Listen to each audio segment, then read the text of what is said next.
El Frasco, alertando sobre quienes son capaces de todo por más poder.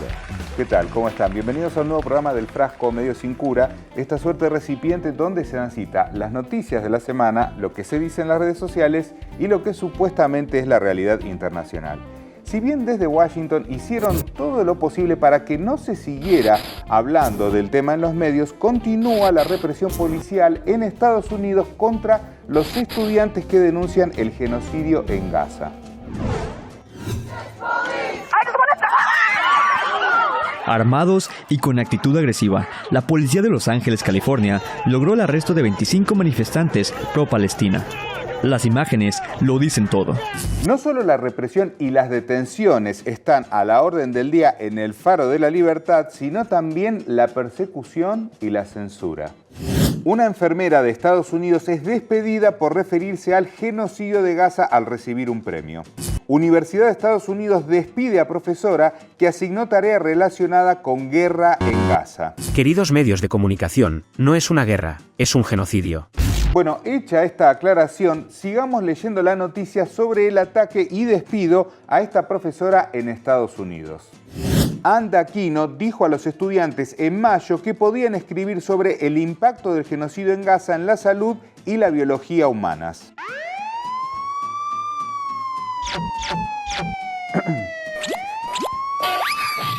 No vaya a ser cosa que me detenga la policía de Nueva York. Gobernadora de Nueva York baraja prohibir mascarillas por su uso en protestas contra Israel. Por cierto, semanas atrás, cuando la policía ya golpeaba a estudiantes y docentes que intentaban manifestarse por Palestina, Biden decía esto. Lo primero es el derecho a la libertad de expresión y que las personas se reúnan pacíficamente y hagan escuchar sus voces. No somos una nación autoritaria donde silenciamos a las personas o aplastamos el disentimiento. Sí, dijo el presidente del país que sigue tratando de extraditar a Julian Assange. El punto es que esas trilladas palabras hacen agua y no solo por lo que hace el gobierno, sino también por lo que hacen los medios dominantes. Días atrás se publicaba lo siguiente. Washington Post es uno de los peores periódicos de propaganda. Bueno, un titular no muy sutil, por cierto, escrito por Caitlin Johnston, que hace referencia al hostigamiento que desde ese periódico se le hizo al periodista Wyatt Reed. Los vínculos del editor del sitio de noticias Grayzone con Irán y Rusia muestran la complejidad de la desinformación. Fíjense que ya de por sí tratan de asociar a Rusia e Irán con la desinformación, como si trabajar para medios de esos países ya fuera plausible de considerarse criminal. Ex reportero de Press TV, blanco de campañas de difamación de Washington Post.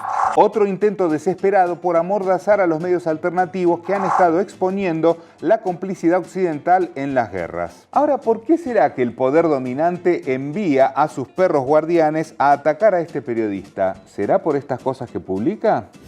El ejército israelí gaseó a mi hijo como en Auschwitz, dice la madre del soldado israelí asesinado.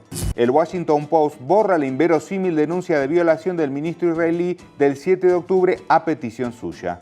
¿Por qué el New York Times asigna israelíes para cubrir los crímenes de guerra de Israel? Bueno, evidentemente son cuestiones más que incómodas para el lobby sionista, que en su furia parece capaz de todo para censurar al periodismo alternativo. Entonces el Washington Post acaba de publicar un artículo horrible sobre Wyatt Reed, un fantástico periodista, y parece que están literalmente tratando de que lo metan en la cárcel. Evidentemente lo que se pretende es acallar las voces que exponen aquello que es manipulado o silenciado por medios afines al régimen israelí. ¿Con información? No precisamente. La desinformación ha jugado un papel crítico para facilitar el genocidio en Gaza. Esto lo dice el director Richard Sanders, quien realizó un exhaustivo documental sobre lo ocurrido el pasado 7 de octubre en Palestina y en una entrevista manifestó lo siguiente. Demostramos que muchas historias que han sido difundidas en los medios de comunicación no son ciertas, como que Hamás asesinó y mutiló a decenas de bebés o que utilizó la violencia sexual de forma generalizada y sistemática. Esos dos elementos de desinformación han sido utilizados de forma repetida para justificar las atrocidades del asalto israelí a la Franja de Gaza. Han desempeñado un papel crítico a la hora de deshumanizar al enemigo y así facilitar el genocidio. Una deshumanización y un genocidio que siguen su curso, y así lo denuncian desde Médicos Sin Fronteras, que incluso alertan que esto no es algo nuevo. Gaza, absoluta deshumanización de la población palestina. Desde octubre y ciertamente, incluso antes, la deshumanización de la población palestina ha sido una característica distintiva. Frases hechas como «la guerra es fea» actúan como anteojeras ante el hecho de que niños demasiado pequeños para caminar están siendo desmembrados, eviscerados y asesinados. Y ese patrón mediático de minimizar las vidas de los palestinos de todas las edades es directamente proporcional a la preocupación por los soldados israelíes. Israel sufre su jornada más letal en Gaza desde enero, con 8 soldados muertos en Rafah. Jornada trágica para las Fuerzas Armadas israelíes en Rafah. Por supuesto que este abordaje no es para nada fortuito y busca justificar que el régimen genocida no se detenga. Israel bombardea casas en Rafah después de la muerte de 8 soldados. Israel ataca a Gaza mientras aumentan las tensiones en la frontera con Líbano. ¿Podrá el ejército, que ha demostrado ser hábil para bombardear a niños y mujeres pero no ha logrado doblegar a la resistencia palestina, enfrentarse con quienes ya los han derrotado en el pasado? Bueno, desde el propio régimen israelí no son muy optimistas al respecto. Israel no está preparado para una guerra total contra Líbano. Bueno, a juzgar por las capacidades demostradas en algunos videos que se hicieron virales en las últimas horas, eso podría ser cierto. Israel está utilizando catapultas de la Edad Media disparando proyectiles hacia el Líbano. El mejor ejército de Oriente Medio tira flechas incendiarias contra el Líbano. El músico y activista Gilad Atzmon dice: insisten en pasar a la historia como caricaturas genocidas. Solo falta que tiren piedras, pero eso obligaría a los soldados a detenerse a sí mismos por terroristas. Y por cierto, desde el medio Jerusalem Post, un oficial del régimen israelí admitió su estrategia. Israel debe atacar la infraestructura civil en el Líbano para presionar a Hezbollah, dice el jefe del Foro de Defensa y Seguridad israelí. ¿Se imaginan el revuelo mediático que se produciría si el militar de cualquier otro lado dijera que su objetivo es apuntar a los civiles? Sharon Busquila sugirió atacar zonas civiles en el Líbano y seguir el mismo ideal que Gaza, responsabilizar a los civiles por las acciones de Hezbollah. Donde se mostraron preocupados por esta situación entre la entidad sionista y el Líbano fue en la cumbre del G7, que se desarrolló en Italia y tuvo en agenda temas como estos. El G7 llega a esta cita anual con varias crisis abiertas: la rivalidad con China en varios sectores clave, el cambio climático o las 2 guerras que sacuden la geopolítica mundial, Gaza y Ucrania.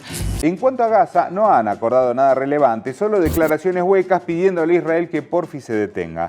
Ahora, quien sí obtuvo un cuantioso botín fue el ucraniano Zelensky. Los líderes ya han acordado diseñar un préstamo de $50.000 millones a Ucrania, que utilizará los beneficios obtenidos de los intereses de $300.000 millones de activos rusos congelados. Se reúne el G7 en Italia para prestar a Ucrania cerca de $50.000 millones usando los activos rusos congelados por sus sanciones como garantía. Yo a esto le llamo robo, acción tan usada por estas potencias colonialistas. ¿No comprenden la magnitud de la amenaza que ellos mismos están creando? ¿O simplemente están obsesionados con la creencia en su propia impunidad y su propia exclusividad? Ambas cosas pueden resultar en tragedia.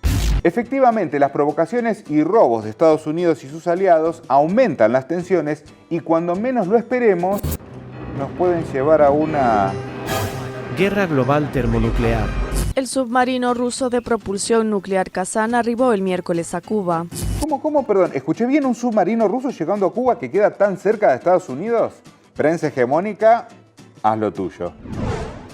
Así es el submarino nuclear que Putin ha mandado a La Habana. ¿Se avecina una nueva crisis de los misiles? El despliegue militar de Putin en Cuba resucita el fantasma de la alerta nuclear. Ecos de la Guerra Fría. Lo cierto es que más allá de esos títulos alarmistas, Washington admitió lo siguiente. La Casa Blanca no considera que la situación amenace su seguridad nacional y la propia Cuba asegura que la presencia rusa no representa una amenaza para la región. Pero ya sabemos que se trata del tío Sam, que se especializa en ser bravucón por sobre todas las cosas y no se iba a quedar de brazos cruzados. ¿Y qué vamos a hacer? La OTAN está estudiando la posibilidad de poner en alerta su arsenal nuclear. Ya hay movimiento precisamente por parte de Estados Unidos con el envío de un submarino de ataque rápido USS Helena a la bahía de Guantánamo, mientras los buques de guerra rusos visitan a Cuba. Submarino va, submarino viene, pero parece que el juego de guerra por ahora, y solo por ahora, se terminó ahí. Extraño juego, el único movimiento ganador es no jugar. Mientras ríen y se toman fotos, los líderes del G7 usan dinero robado para seguir alimentando la guerra en Ucrania y apoyan al régimen israelí en su genocidio contra los palestinos.